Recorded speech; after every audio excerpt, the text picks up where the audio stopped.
1936 മുതൽ 1947 വരെ തിരുവിതാംകൂറിലെ ദിവാനായിരുന്ന CP രാമസ്വാമി മുതൽ കേരളത്തിലെ സ്വകാര്യ വിദ്യാഭ്യാസ സ്ഥാപനങ്ങളെ ശ്വാസം മുട്ടിക്കുവാൻ നോക്കിയ ഭരണാധികാരികളുടെ വഴിയെ നീങ്ങുകയാണ് ഇപ്പോഴത്തെ മന്ത്രി വി ശിവൻകുട്ടിയും.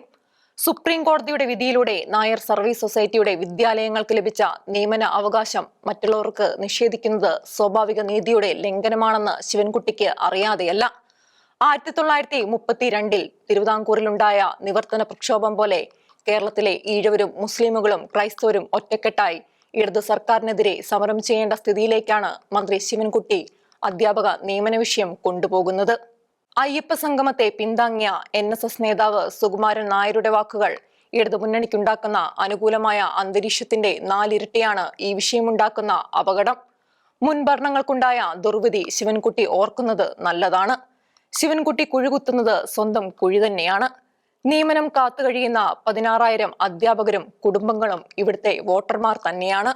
ഇടതുമുന്നണിയിലെ കേരള കോൺഗ്രസ് മാണിക്കാർക്ക് വരെ വലിയ വിമ്മിട്ടമുണ്ടാക്കുന്ന വിഷയമാണിത്. ഭിന്നശേഷിക്കാരെ ഏറ്റവും കരുതലോടെ ചേർത്ത് നിർത്തുന്ന സമൂഹമാണ് ക്രൈസ്തവർ.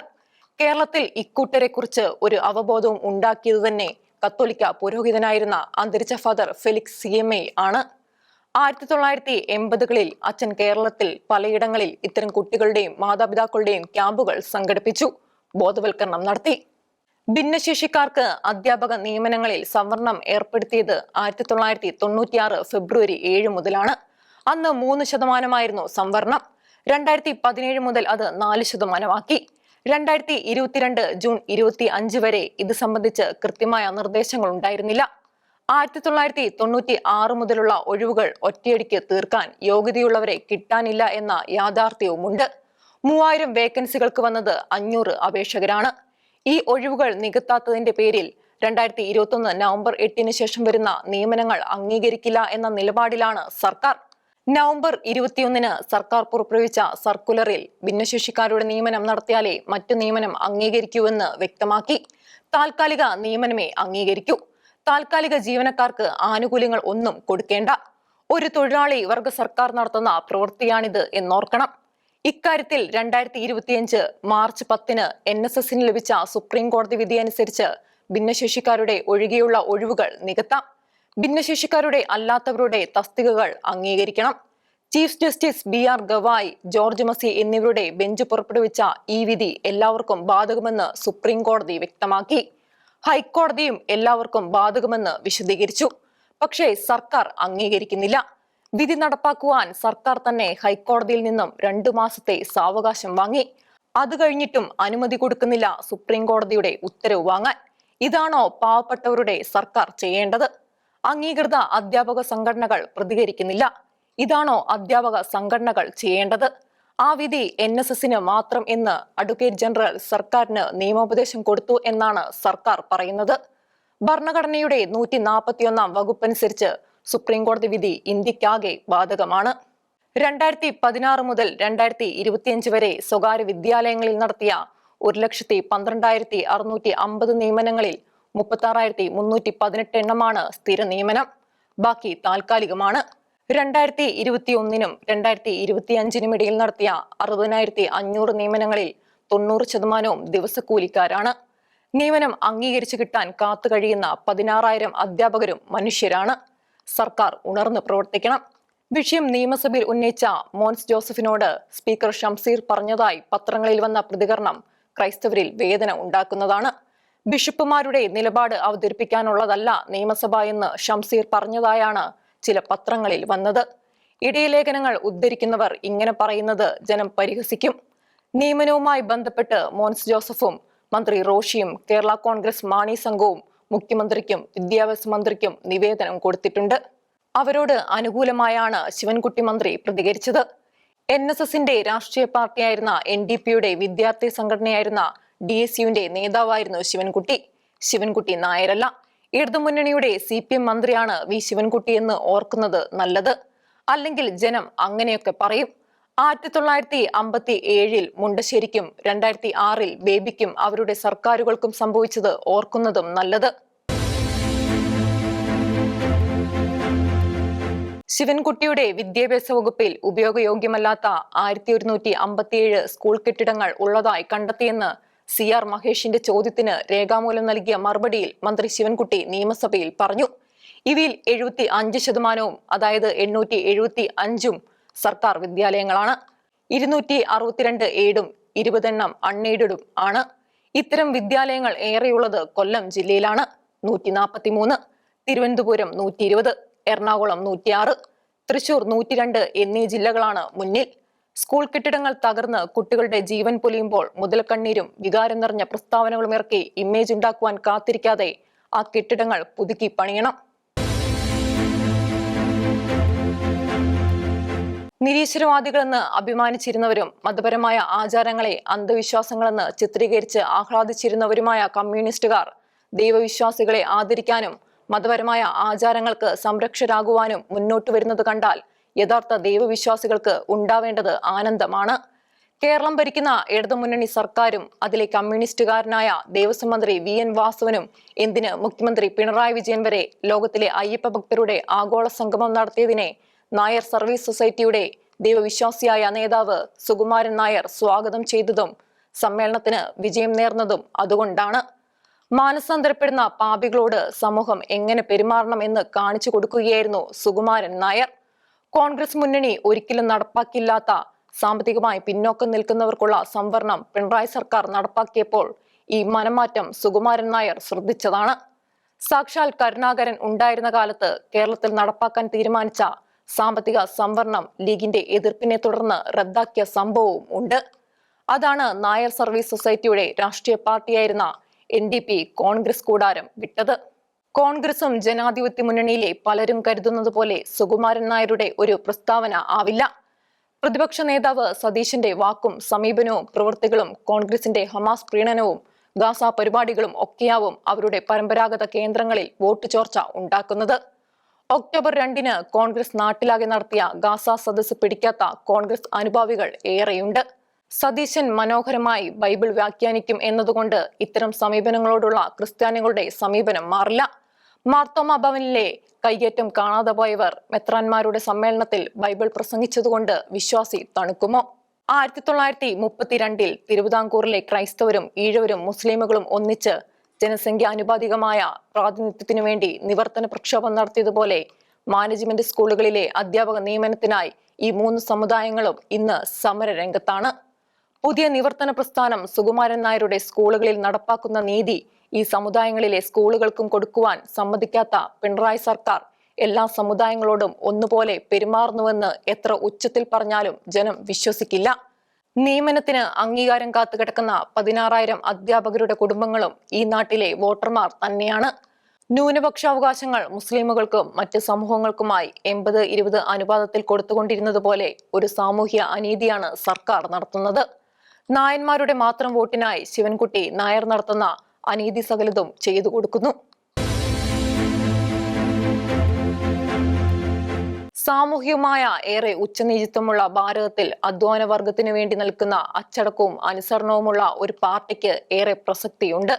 1920-ൽ താഷ്കന്തിൽ വെച്ചോ 1925-ൽ കാൺപൂരിൽ വെച്ചോ രൂപം കൊണ്ട ഇന്ത്യയിലെ കമ്മ്യൂണിസ്റ്റ് പാർട്ടിക്ക് ഈ ദൗത്യം ഏറ്റെടുക്കാനാവാതെ വരാൻ കാരണം അവരുടെ ആദ്യകാല നേതാക്കന്മാർക്കുണ്ടായിരുന്ന കടുത്ത നിരീശ്വരവാദമാണ്. സമർത്ഥരും സത്യസന്ധരും സമർപ്പിതരുമായ നേതാക്കളും സാമൂഹ്യ വികസനത്തിന് ശക്തമായ ഒരു ബദൽ ദർശനവും അവർക്കുണ്ടായിരുന്നു. എന്നാൽ കമ്മ്യൂണിസ്റ്റ് ആവണമെങ്കിൽ നിരീശ്വരവാദി ആകണമെന്ന് വന്നപ്പോൾ ഇന്ത്യയിലെ കടുത്ത മതവിശ്വാസികളായ സാധാരണക്കാർക്കിടയിൽ വേരോട്ടമുണ്ടാക്കുവാൻ കമ്മ്യൂണിസ്റ്റുകൾക്കായില്ല. ഉണ്ടായത് തന്നെ കരിഞ്ഞുപോയി. ഉത്തർപ്രദേശ് മുഖ്യമന്ത്രി യോഗി ആദിത്യനാഥിനെ പോലെ കൂടുമാറിയ എത്രയോ നേതാക്കൾ ചെന്നെത്തിയ പാർട്ടികളിൽ സമുന്നതരായി. സാമൂഹ്യ ഉച്ചനീചിത്വങ്ങൾ സഹിച്ചും മതവിശ്വാസികളായി തുടരാൻ ജനം ആഗ്രഹിച്ചു. നിരീശ്വരവാദികളെ അകറ്റി നിർത്തി. കമ്മ്യൂണിസ്റ്റുകാരുടെ വളർച്ച താഴോട്ടായി. അതുകൊണ്ട് കേരളത്തിലെ പിണറായി സർക്കാരിനുണ്ടായിരിക്കുന്ന മാറ്റം ദേശീയ തലത്തിൽ പാർട്ടി അംഗീകരിച്ചാൽ CPM-ന് DMK-യുടെ സഹായം കൊണ്ടുകിട്ടുന്ന ഒരു അംഗീകൃത ദേശീയ പാർട്ടിയുടെ നിലയിൽ നിന്നും പദവി മെച്ചപ്പെടുത്താനാകേണ്ടതാണ്. കമ്മ്യൂണിസ്റ്റുകാർ കടുത്ത നിരീശ്വരവാദികളായിരുന്നപ്പോൾ ദൈവവിശ്വാസികളായ ജനങ്ങൾക്കുണ്ടായിരുന്ന ഏക ആശ്രയം പ്രചണ്ഡ നിരീശ്വരവാദികളായിരുന്ന കോൺഗ്രസുകാരായിരുന്നു. ഇന്നത് മാറിയെന്നത് വേറെ കാര്യം. നെഹ്റു അടക്കമുള്ള ആദ്യകാലത്തെ പ്രമുഖ കോൺഗ്രസ് നേതാക്കളെല്ലാം ദൈവവിശ്വാസവും മതവിശ്വാസവും പുരോഗമനപരമല്ലെന്ന പക്ഷക്കാരനായിരുന്നു. പാവങ്ങൾക്ക് വേണ്ടി എന്ന പേരിലുണ്ടായ സോഷ്യലിസ്റ്റ് പാർട്ടികളിൽ പലതിനും ദൈവവിശ്വാസം ഉണ്ടായിരുന്നില്ല. തീരെ അച്ചടക്കമുണ്ടായില്ല. ഓരോ നേതാവും കുറെ അണികളുമായി പാർട്ടി പിളർത്തി സ്വന്തം പാർട്ടി ഉണ്ടാക്കി ഒതുങ്ങി. അതുകൊണ്ടാണ് അച്ചടക്കവും ചിട്ടയും ദൈവവിശ്വാസവുമുള്ള BJPക്ക് ഏറെ ജനപിന്തുണ ഉണ്ടായത്. അവരുടെ പിന്തുണ വളരുന്നത്. കോൺഗ്രസിന്റെ പിൽക്കാല നേതാക്കന്മാരെല്ലാം ഹിന്ദുക്കളായി. കാണുന്ന എല്ലാ അമ്പലത്തിലും തൊഴുതു. മതപരിവർത്തന നിരോധന നിയമം പാസാക്കി. എന്നിട്ടും പക്ഷേ ജനം കോൺഗ്രസിന്റെ ഹിന്ദുത്വ ബോധത്തെ വിശ്വസിക്കുന്നില്ല.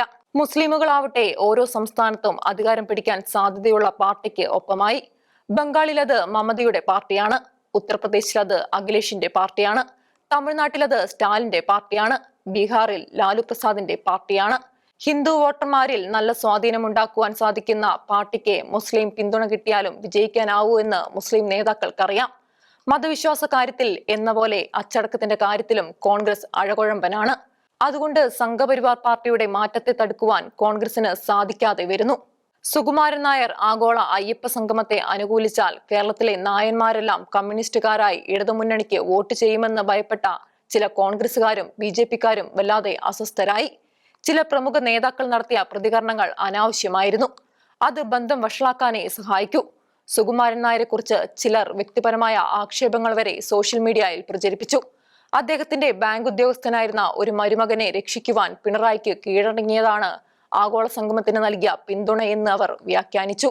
സോഷ്യൽ മീഡിയയിലെ ആഘോഷങ്ങൾ ഉത്തരവാദിത്വ ബോധമുള്ള പൊതുജന മാധ്യമങ്ങൾ പക്ഷേ കണ്ട മട്ടുപോലും നടിച്ചില്ല. രാഷ്ട്രീയം വല്ലാതെ തലയ്ക്ക് പിടിച്ച ചിലർ സുകുമാരൻ നായരുടെ നിലപാടിൽ പ്രതിഷേധിച്ച് NSS വിടുന്നു എന്ന് പരസ്യമായി പ്രഖ്യാപിച്ചു. തിരിച്ചടിച്ചത് കേരള കോൺഗ്രസ് ബിയുടെ നേതാവ് മന്ത്രി KB ഗണേഷ് കുമാറാണ്. 4 നായന്മാർ സംഘടനയുടെ പുറത്തുപോയാൽ സംഘടനയ്ക്ക് ഒന്നും സംഭവിക്കില്ലെന്നായിരുന്നു അദ്ദേഹത്തിന്റെ നിഗമനം. കേരള കോൺഗ്രസ് ബി പടവലങ്ങിയ പോലെ താഴോട്ട് വളരാൻ കാരണമായ സമീപനം NSSന്റെ കാര്യത്തിലും അദ്ദേഹം പറഞ്ഞു നോക്കിയതാണ്. സുകുമാരൻ നായർ കുലുങ്ങിയില്ല. അദ്ദേഹം നിലപാടിൽ ഉറച്ചുനിന്നു. നായർ സർവീസ് സൊസൈറ്റിയുടെ രാഷ്ട്രീയ പ്രസ്ഥാനമായ NDP പിരിച്ചുവിട്ടതു മുതൽ രാഷ്ട്രീയ വിഷയങ്ങളിൽ NSS കൈക്കൊള്ളുന്ന സമദൂര സിദ്ധാന്തത്തിന് ഒരു വ്യത്യാസവും വന്നിട്ടില്ലെന്ന് ആവർത്തിച്ച് വ്യക്തമാക്കി. എന്നാൽ സമദൂര സിദ്ധാന്തത്തിൽ ശരിദൂര സിദ്ധാന്തം എന്നൊന്ന് ഉണ്ടെന്ന് അദ്ദേഹം വിശദീകരിച്ചു. NSSന്റെ നിലപാടുകളെ പിന്തുണയ്ക്കുന്നവരെ പിന്താങ്ങുന്ന സമീപനമാണ് ശരിദൂരമെന്ന് അദ്ദേഹം വിശദീകരിച്ചു. ശബരിമല വിഷയത്തിൽ 2018-ലുണ്ടായ സുപ്രീം കോടതി വിധിയുടെ അടിസ്ഥാനത്തിൽ ശബരിമലയിലെ ആചാരങ്ങൾ ലംഘിക്കുന്നതിന് നടത്തിയ ശ്രമങ്ങൾ തെറ്റിപ്പോയെന്നും ഇനി അത്തരത്തിലൊരു സമീപനം ഉണ്ടാവില്ലെന്നും സർക്കാർ ഉറപ്പു നൽകിയതായി സുകുമാരൻ നായർ തന്നെ പത്രക്കാരോട് വിശദീകരിച്ചു. തങ്ങൾ അത്തരം ഉറപ്പൊന്നും കൊടുത്തിട്ടില്ല എന്ന് പിണറായി എന്നല്ല ഒരു കമ്മ്യൂണിസ്റ്റ് നേതാവും പറഞ്ഞതുമില്ല. കമ്മ്യൂണിസ്റ്റുകാർ ഇത്തരത്തിൽ മാറിയതിന് യഥാർത്ഥ ദൈവവിശ്വാസികളും ക്ഷേത്രവിശ്വാസികൾ എന്ന് അറിയപ്പെടുന്ന BJPക്കാർ വരെ പോലും സന്തോഷിക്കേണ്ടതല്ലേ? അവർ വർഷങ്ങളായി പറയുന്ന കാര്യങ്ങൾ ശരിയാണെന്നും ചോദ്യം ചെയ്യപ്പെടേണ്ടവ അല്ലെന്നും കമ്മ്യൂണിസ്റ്റുകാർ പോലും സമ്മതിക്കുന്നു. ആഗോള അയ്യപ്പ സംഗമം നല്ല സംരംഭമായിരുന്നുവെന്ന് സുകുമാരൻ നായർ പറഞ്ഞ ഉടനെ അദ്ദേഹം CPM-ആയി എന്ന മട്ടിൽ മാധ്യമങ്ങൾ വലിയ ആഘോഷം തുടങ്ങി. കോൺഗ്രസ് നേതാക്കൾ പെരുന്നയിലേക്ക് ഓട്ടം തുടങ്ങി. രാജ്യസഭയുടെ മുൻ ഉപാധ്യക്ഷൻ PJ കുര്യൻ, മുൻ ആഭ്യന്തരമന്ത്രി തിരുവഞ്ചൂർ രാധാകൃഷ്ണൻ, കൊടുക്കുന്നിൽ സുരേഷ് തുടങ്ങിയ കോൺഗ്രസ് നേതാക്കൾ പെരുന്നയിലെത്തി സുകുമാരൻ നായരെ കണ്ട് സംസാരിച്ചു. ഇവരിൽ കുര്യനാവണം സുകുമാരൻ നായരുമായി ഏറ്റവും അടുപ്പമുള്ള കോൺഗ്രസുകാരൻ. ഉമ്മൻചാണ്ടി സർക്കാരിന്റെ കാലത്ത് നായന്മാരുടെ പദവികൾക്ക് വേണ്ടി വല്ലാതെ വാദിച്ചിരുന്ന സുകുമാരൻ നായർ രാജ്യസഭാ സീറ്റ് വിഷയം വന്നപ്പോൾ കോൺഗ്രസിന് തന്നെ തലവേദന ഉണ്ടാക്കിക്കൊണ്ട് കുര്യനെ പിന്താങ്ങി. അന്ന് ചില കോൺഗ്രസുകാർ PJ കുര്യനെ കുര്യൻ നായർ എന്ന് വിളിച്ച് പരിഹസിച്ചിരുന്നു. ഇത്തരം ബാഹ്യ സമ്മർദ്ദങ്ങൾ കൊണ്ട് കുര്യൻ വീണ്ടും സീറ്റ് നേടാൻ പോകുന്നുവെന്ന് വന്നപ്പോഴാണ് ഉമ്മൻചാണ്ടി രാജ്യസഭാ സീറ്റ് മാണിക്ക് കൊടുത്തതെന്ന് പറയുന്നവരുണ്ട്. ആഭ്യന്തരമന്ത്രിയായിരുന്ന തിരുവഞ്ചൂരിനെ മാറ്റി രമേശ് ചെന്നിത്തലയ്ക്ക് വകുപ്പ് കൊടുക്കണമെന്ന് സുകുമാരൻ നായർ ഒരു കാലത്ത് ആവശ്യപ്പെട്ടതാണ്. അതാണ് അവർ തമ്മിലുള്ള ബന്ധത്തിന്റെ അടയാളങ്ങളിലൊന്ന്. സുകുമാരൻ നായരുമായുള്ള കൂടിക്കാഴ്ചയ്ക്ക് ശേഷം NSS ഇപ്പോഴും സമദൂരത്തിലാണെന്നാണ് കുര്യൻ പറഞ്ഞത്.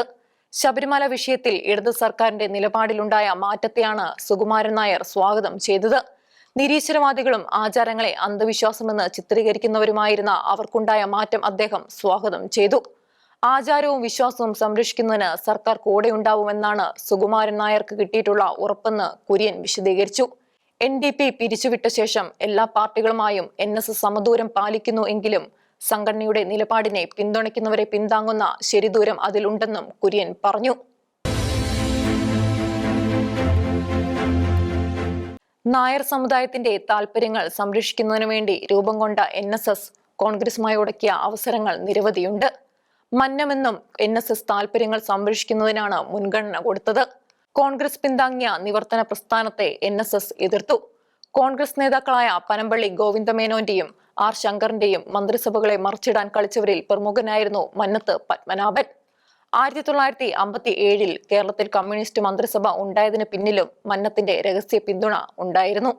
നായർ പ്രമാണിയും NSS നേതാവും സ്വാതന്ത്ര്യ സമരഭടനും KPCCയുടെ 14ാമത്തെ അധ്യക്ഷനുമായിരുന്ന കുമ്പളത്ത് ശങ്കുപിള്ള എന്റെ കഴിഞ്ഞകാല സ്മരണകൾ എന്ന ആത്മകഥയിൽ SNDPയും NSSും കോൺഗ്രസും തമ്മിലുണ്ടായിരുന്ന ബന്ധത്തെക്കുറിച്ച് വിശദമായി പറയുന്നു. SNDPയും NSSും സ്വാതന്ത്ര്യ സമരത്തിൽ കുപ്രസിദ്ധനായ ദിവാൻ സർ CPയുടെ ചട്ടുകങ്ങളായിരുന്നുവെന്ന് അദ്ദേഹം ചൂണ്ടിക്കാണിക്കുന്നു. പഴയ തിരുവിതാംകൂറിൽ നായന്മാരുടെ താൽപര്യ സംരക്ഷണത്തിനായി ഉണ്ടായിരുന്ന 4 സംഘടനകളിൽ ഒന്നായിരുന്നു NSS. അവയിൽ ഏറ്റവും പുരോഗമന സ്വഭാവം അവർക്കായിരുന്നുവെന്ന് അദ്ദേഹം എഴുതുന്നു. തെക്കൻ തിരുവിതാംകൂർ നായർ മഹാസഭ, മുള്ളൂർ ഗോവിന്ദപിള്ള, CV രാമൻപിള്ള തുടങ്ങിയവരായിരുന്നു നേതാക്കൾ. പിന്നെ സമസ്ത കേരളീയ നായർ സഭയും കേരളീയ നായർ സഭയും. അടുത്തത് NSS Mannath Padmanabhan, C Krishnapillai, MN Nair തുടങ്ങിയവരായിരുന്നു നേതാക്കന്മാർ.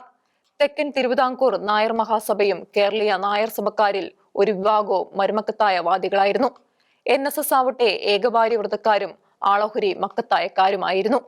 താലികെട്ട്, കുതിരകെട്ട്, കേസുകെട്ട്, വെടിക്കെട്ട് എന്നീ 4 കെട്ടുകളാണ് നായർ സമുദായത്തെ തകർക്കുന്നതെന്ന് മന്നം പറഞ്ഞിരുന്നു. തിരുവിതാംകൂറിലെ ക്രൈസ്തവരും ഈഴവരും മുസ്ലിമുകളും സംയുക്ത രാഷ്ട്രീയ സഭ ഉണ്ടാക്കി ജനസംഖ്യാനുപാതികമായ പ്രാതിനിധ്യത്തിനു വേണ്ടി നടത്തിയ സമരമായ നിവർത്തന പ്രസ്ഥാനത്തിന് NSS എതിരായിരുന്നു. പക്ഷേ MN നായരെ പോലുള്ള കോൺഗ്രസിലെ നായർ നേതാക്കൾ NSSന് ഒപ്പം നിന്നില്ല.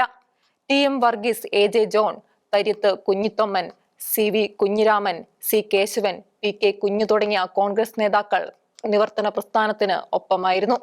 നിവർത്തന പ്രസ്ഥാനവുമായി സഹകരിച്ച നായർ നേതാക്കൾക്ക് തെരഞ്ഞെടുപ്പിൽ മന്നം സഹായം നൽകി. പട്ടം താണുപിള്ള അധ്യക്ഷനായ സ്റ്റേറ്റ് കോൺഗ്രസിനെ തുടക്കം മുതൽ NSS എതിർത്തു.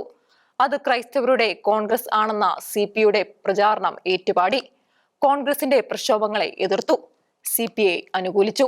ക്രിസ്ത്യാനികളും ഹിന്ദുക്കളുമായി ഏറ്റുമുട്ടൽ ഉണ്ടാക്കുന്നതിന് CP നടത്തിയ നീക്കങ്ങളിൽ പ്രധാനികളായി. വിദ്യാഭ്യാസ രംഗത്തെ ക്രൈസ്തവരുടെ സ്വാധീനം കളയുകയായിരുന്നു ലക്ഷ്യം. അക്കാലത്ത് SNDP വിദ്യാഭ്യാസ സ്ഥാപനങ്ങൾ ആരംഭിച്ചിരുന്നില്ല. NSSന് ഏതാനും സ്കൂളുകൾ ഉണ്ടായിരുന്നു. SNDPയെയും NSSനെയും ഉന്നത വിദ്യാഭ്യാസ രംഗത്തേക്ക് കൊണ്ടുവന്നത് CP ആണ് എന്ന് കുമ്പളം തുറന്നെഴുതി. കൊല്ലത്ത് കോളേജ് ഉണ്ടാക്കുവാൻ ഈഴവ നേതാക്കളുടെ യോഗം CP വിളിച്ചുകൂട്ടി കമ്മിറ്റി ഉണ്ടാക്കി. അവർ പക്ഷേ പിൻവാങ്ങി. ശങ്കർ SNDP സെക്രട്ടറി ആയപ്പോഴാണ് അത് നടപ്പായത്. മന്നം പക്ഷേ അവസരം കൂടുതൽ മുതലാക്കി. ചങ്ങനാശ്ശേരിയിൽ കോളേജ് തുടങ്ങാൻ NSSന് CP 17.5 ഏക്കർ സ്ഥലം പൊന്നുവിലയ്ക്ക് എടുത്തുകൊടുത്തു. കോളേജ് തുടങ്ങുവാൻ സ്ഥലം ഏറ്റെടുത്തു കൊടുത്തു. 5 ലക്ഷം രൂപയും കൊടുത്തു. മന്നവും ശങ്കറും CP ഭക്തരായിരുന്നുവെന്ന് കുമ്പളം പറയുന്നു. അവർ സ്വതന്ത്ര തിരുവിതാംകൂർ വാദത്തെ അനുകൂലിച്ചു. ചങ്ങനാശ്ശേരിയിൽ അക്കാലത്തൊരു കോളേജ് ഉണ്ടായിരുന്നതുകൊണ്ട് പുതിയ കോളേജ് റെസിഡന്റ് അനുവദിച്ചില്ല. തന്മൂലം CP തുടക്കം കുറിച്ച പ്രീ യൂണിവേഴ്സിറ്റി കോഴ്സ് നടത്തുന്ന കോളേജുകൾ തുടങ്ങി. TK നാരായണപിള്ള മുഖ്യമന്ത്രിയായപ്പോൾ മന്നത്തെയും ശങ്കറിനെയും ദേവസ്വം ബോർഡിൽ നിയമിച്ചു. RSSകാരുടെ ശൈലിയായിരുന്നു അവരുടെ പ്രവർത്തനമെന്ന് കുമ്പളം എഴുതി. കോൺഗ്രസിനെതിരെ അവർ പ്രസംഗിച്ചു. അന്നത്തെ നിയമമനുസരിച്ച് അവരെ ദേവസ്വം ബോർഡിൽ നിന്നും നീക്കം ചെയ്യാനാകുമായിരുന്നില്ല. അതുകൊണ്ട് നിയമം ഭേദഗതി ചെയ്ത് 2 പേരെയും മാറ്റി. കോൺഗ്രസിനെ ഇല്ലാതാക്കുമെന്ന പ്രഖ്യാപനവുമായി അവർ ഹിന്ദു മണ്ഡലം ഉണ്ടാക്കി. അതിന്റെ രാഷ്ട്രീയ സംഘടനയായ ഡെമോക്രാറ്റിക് കോൺഗ്രസ് ഉണ്ടാക്കി. കോൺഗ്രസ് നേതാക്കൾ അവരുടെ വഴിക്കും ശങ്കർ മന്നവും അവരുടെ വഴിക്കും പോയി. കോൺഗ്രസ് ജയിച്ചു. അവസാനം വീണ്ടും അവർ കോൺഗ്രസിലെത്തി. 1954 പനമ്പള്ളി ഗോവിന്ദമേനോൻ മന്ത്രിസഭ ഉണ്ടാകുന്നതിന് മന്നം ചരട് വലിച്ചു. അതുപോലെ അത് വലിച്ചിടുകയും ചെയ്തു. 1960 പട്ടം താണുപിള്ള മുഖ്യമന്ത്രിയായതിനു പിന്നിലും മന്നം ഉണ്ടായിരുന്നു. ഒരു ഈഴവ സ്ത്രീയുടെ ഉദരത്തിൽ പിറന്നതുകൊണ്ടാണ് തനിക്ക് മുഖ്യമന്ത്രിയാകാൻ സാധിക്കാത്തതെന്ന് ശങ്കർ വിലപിച്ചു. അവർ തമ്മിൽ ഉടക്കായി. അതേ തുടർന്നാണ് ശങ്കറെ വലിച്ചിട്ട് കേരള കോൺഗ്രസ് ഉണ്ടാക്കുവാൻ മന്നം പ്രധാന കാർമ്മികത്വം വഹിച്ചത്. 1966 കേരള കോൺഗ്രസിൽ ലയിക്കണം എന്ന നിലപാടെടുത്തു. കേരള കോൺഗ്രസുകാർ സമ്മതിച്ചില്ല. കുറെ പേർ സമ്മതിച്ചു. അങ്ങനെ കേരള കോൺഗ്രസിനെയും ചതിച്ചു. മന്നത്തിന്റെ നയം തന്നെയാണ് സുകുമാരൻ നായരും പിൻചൊല്ലുന്നത്. ജനാധിപത്യ മുന്നണി അധികാരത്തിൽ വന്നാൽ മന്ത്രിസ്ഥാനത്തിന് വാദിക്കും. നായർക്ക് താക്കോൽ സ്ഥാനം വേണമെന്ന് സുകുമാരൻ നായർ പരസ്യമായി പറയും. എല്ലാ നായന്മാർക്കു വേണ്ടിയും സുകുമാരൻ നായർ പറയില്ല. G Karthikeyan, V D Satheesan, Thiruvanchoor എന്നീ നായന്മാരെ അദ്ദേഹം അംഗീകരിക്കില്ല. പകരം രമേശും ശിവകുമാറും വേണം. ശശി തരൂരിനെ അംഗീകരിച്ചിരുന്നില്ല. 2011 വി എസ് ശിവകുമാറിന് വേണ്ടി വാദിച്ചു. കാർത്തികേയനെയും സതീശനെയും ഉമ്മൻചാണ്ടിക്ക് ഒഴിവാക്കേണ്ടി വന്നു. 2001 ഗണേഷ് കുമാറിന് വേണ്ടി ഇടപെട്ടു. ആന്റണി സ്പോർട്സോ മറ്റോ ആണ് ഗണേഷിന് നിശ്ചയിച്ചിരുന്നത്. സുകുമാരൻ നായർ ഇടപെട്ടതുകൊണ്ട് അത് ഗതാഗതമാക്കി. ജനാധിപത്യ മുന്നണി വന്നാൽ വെള്ളാപ്പള്ളി ഈഴവ താല്പര്യം പറഞ്ഞ് കരയും. 2011 ഉമ്മൻചാണ്ടി അടൂർ പ്രകാശിൽ നിന്നും റവന്യൂ എടുക്കാൻ നോക്കിയപ്പോൾ വെള്ളാപ്പള്ളി വല്ലാതെ വിമർശിച്ചു. ഇപ്പോൾ ജനാധിപത്യ മുന്നണി കൺവീനറായി അടൂർ പ്രകാശ് വന്നത് വെള്ളാപ്പള്ളിക്ക് പിടിച്ചില്ല. ഇടതുപക്ഷം അധികാരത്തിൽ വന്നാൽ ഒരു കാര്യത്തിലും ഇരുവരും കമാന്ന് ഒരക്ഷരം പറയില്ല. സമുദായ നേതാക്കന്മാരുടെ നിലപാട് വോട്ടിങ്ങിനെ സ്വാധീനിക്കും. പക്ഷേ അതല്ല തെരഞ്ഞെടുപ്പ് വിജയത്തിലെ നിർണായക ഘടകം. രാഷ്ട്രീയ പാർട്ടികൾ അവരുടെ നിലപാടിൽ ഉറച്ചു നിൽക്കണം.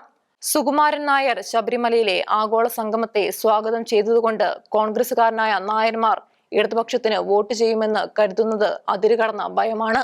നേതാക്കന്മാരുടെ ധിക്കാരത്തെക്കുറിച്ചും മറ്റും നടത്തുന്ന നിരീക്ഷണങ്ങൾ ജനങ്ങളുടെ വികാരമാണ്. കോൺഗ്രസിൽ തമ്മിലടിയാണെന്ന് മനസ്സിലാക്കുവാൻ വെള്ളാപ്പള്ളി പറയേണ്ടതുണ്ടോ? അഴിമതി ആരോപണമടക്കം ഉയരുന്ന പ്രചാരണങ്ങളെക്കുറിച്ച് ജനങ്ങൾക്ക് കൃത്യമായ കാഴ്ചപ്പാടുണ്ട്. ഏതെങ്കിലും സമുദായത്തെ അവഗണിക്കുന്നതായി ജനത്തിന് തോന്നിയാൽ ആ സമൂഹം പ്രതികരിക്കാം. ഇടതു വലത് മുന്നണികളെക്കുറിച്ച് ക്രൈസ്തവ സമൂഹത്തിന് അത്തരമൊരു വികാരമുണ്ട്. പ്രതിപക്ഷ നേതാവ് വി ഡി സതീശന്റെ നിലപാടുകളും മുൻപിൽ നോക്കാതെയുള്ള പ്രതികരണങ്ങളും കോൺഗ്രസിന് തലവേദനയാവുകയാണ്. സുകുമാരൻ നായരുടെ പ്രതികരണത്തെക്കാൾ അപകടം അതാവും. 2025 സെപ്റ്റംബർ 28 നടന്ന കോൺഗ്രസ് നിയമസഭാ കക്ഷിയോഗത്തിൽ സതീശനും MLA-മാരും കോമ്പുകോർത്ത് നിയമസഭാ കക്ഷിയോഗം പെട്ടെന്ന് നിർത്തി. MLA-മാർ എതിർത്തു. KPCC അധ്യക്ഷൻ സണ്ണി ജോസഫ് അവസാനിപ്പിക്കുന്നു എന്ന് പ്രസ്താവിച്ചു. മാത്യു കുഴൽനാടനും CR മഹേഷും ഇടപെട്ടു. പറഞ്ഞതെല്ലാം മതി. മുതിർന്ന നേതാക്കൾ ഇടപെട്ട് ശാന്തരാക്കി. 5 വർഷത്തിൽ നിയമസഭാ കക്ഷിയുടെ 3 യോഗം മാത്രമാണത്രേ നടന്നത്. പ്രതിപക്ഷ നേതാവിന്റെ ശൈലിയിൽ എതിർപ്പ് കൂടുന്നുണ്ട്. 2025 ജനുവരി 12 നടക്കേണ്ടിയിരുന്ന കോൺഗ്രസിന്റെ രാഷ്ട്രീയകാര്യ സമിതി സതീശന്റെ മാത്രം അസൗകര്യം കൊണ്ട് മാറ്റിവെപ്പിച്ചു. യോഗത്തിൽ പങ്കെടുക്കുന്നതിന് വന്ന KC വേണുഗോപാൽ തിരിച്ചുപോയി. ദീപദാസ് മുൻഷി അസ്വസ്ഥത പ്രകടിപ്പിച്ചു. അതുപോലെ രാഹുൽ മാങ്കൂട്ടത്തെ തള്ളിപ്പറയുന്നതിന് കാണിച്ച തിടുക്കം ഏറെ വിമർശിക്കപ്പെട്ടു. അന്ന് രാഹുൽ മാങ്കൂട്ടത്തിനെതിരെ പരാതി ഉന്നയിച്ച യുവതി ഇപ്പോൾ ഇടത് യോഗങ്ങളിലെ പ്രസംഗകയാണ്. സതീഷിനെതിരെ നിയമസഭയിലേക്ക് അവരെ മത്സരിക്കും എന്നുവരെ കരുതുന്ന കോൺഗ്രസുകാർ ഉണ്ട്.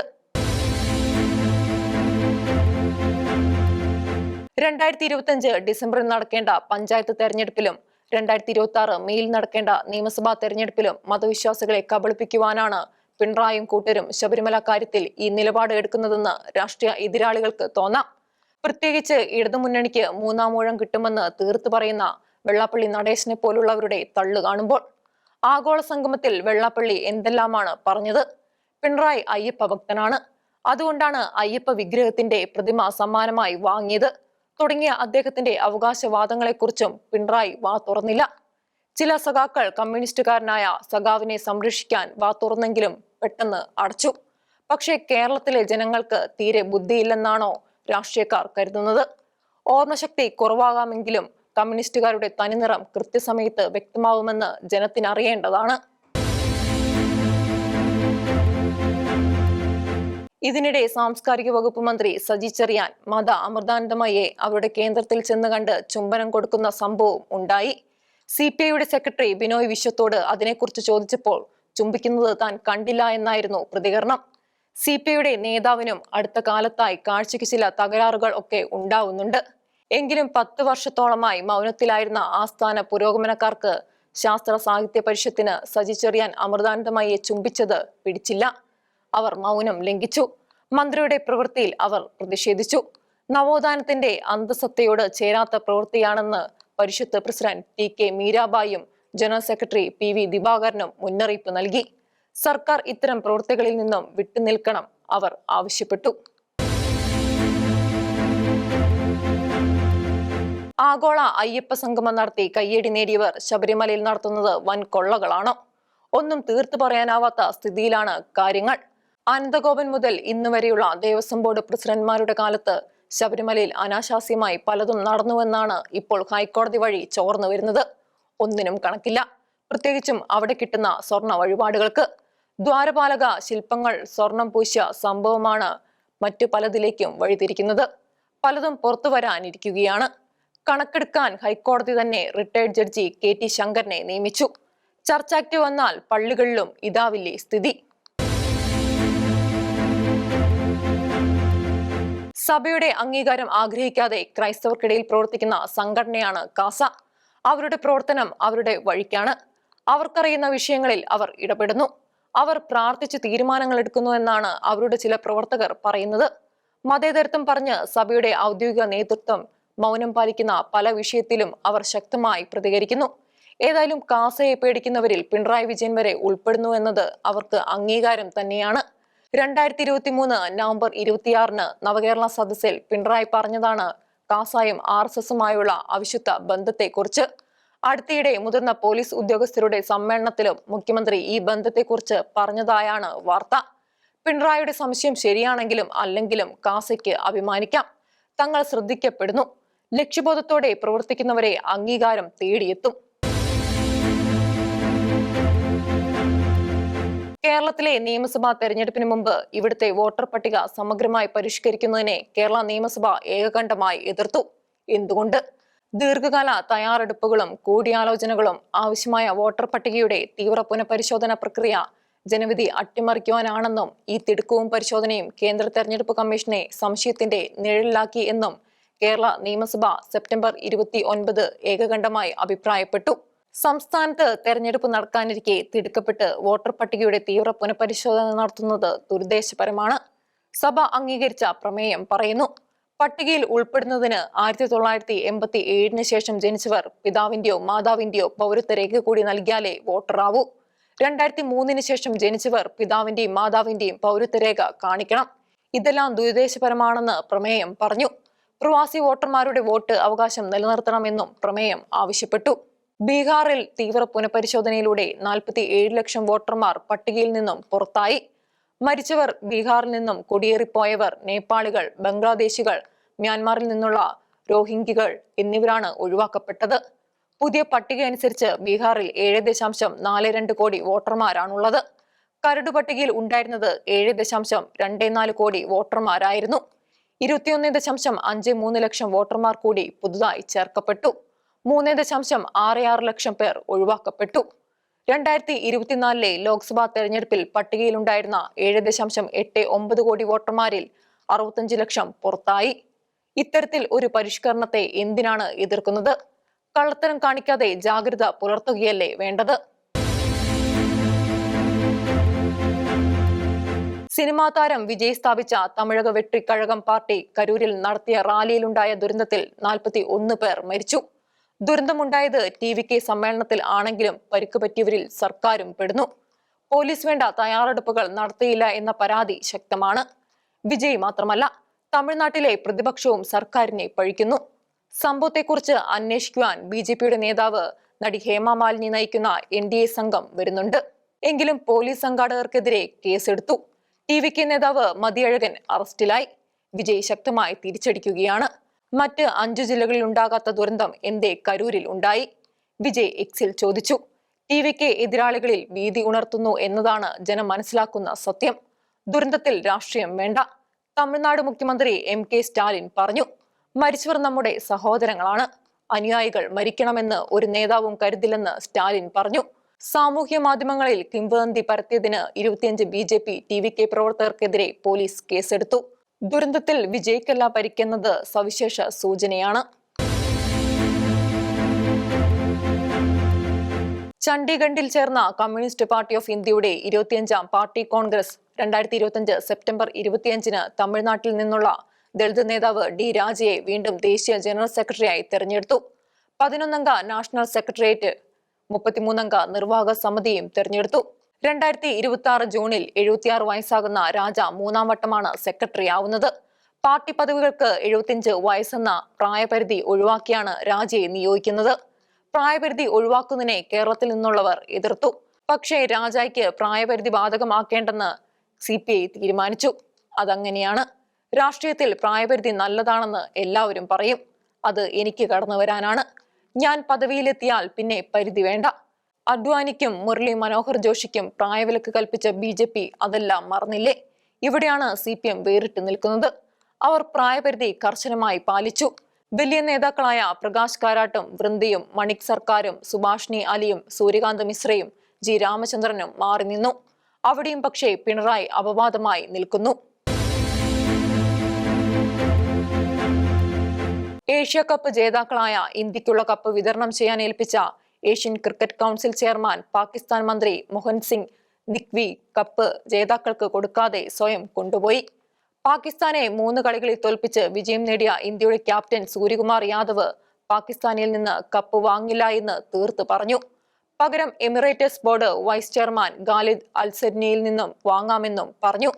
പക്ഷേ പാകിസ്ഥാൻ മന്ത്രി മൊഹ്സിൻ നിഖ്വി സമ്മതിച്ചില്ല.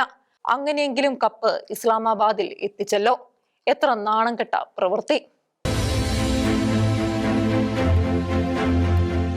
ശീലോഹന്റെ കാഴ്ചകൾ ഇനി അടുത്തയാഴ്ച.